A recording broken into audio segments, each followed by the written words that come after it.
So would you say with like a younger vine to not put the stems in there is probably a better practice because young stems equals bitterness, or what do you?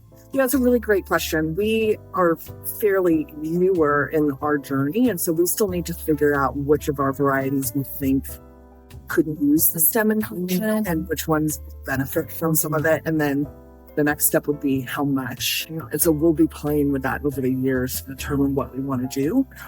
I don't think a lot of people traditionally do stem inclusion with Mourvedre necessarily, but that's not to say it couldn't use it.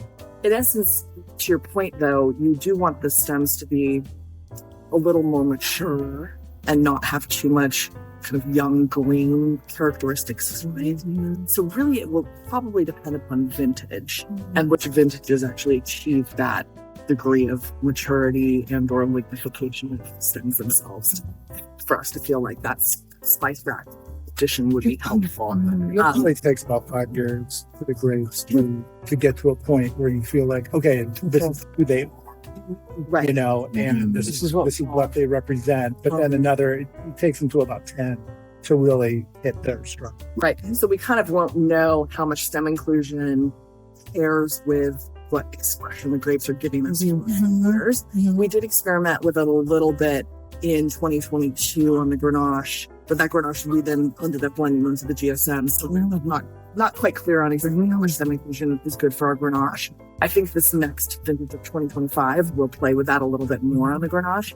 We also did not do stem inclusion on the 2023, so we'll here in a moment, more the 2024s that are still there.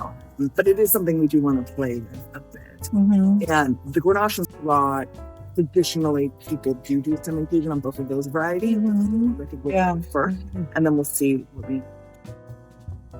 And then to Sky's point, the grapes themselves are just evolving. Someone was telling me that the first year of planting off the vineyard, which typically you don't make wine for public sale or for consumption at that point because the grapes are still so very young, but they're the purest expression of the fruit itself that first year because they don't yet absorbed the terroir to really know what the site is. Yeah, which is a really interesting kind of fun fact. And then over time, you'll get more of an influence of the terroir. Did you pick and make wine from the first grapes? We have some. It's not for sale. It's kind of secret in our cellar a bit. We have some Syrah from its first year. We tasted it a while ago. We have to taste it again.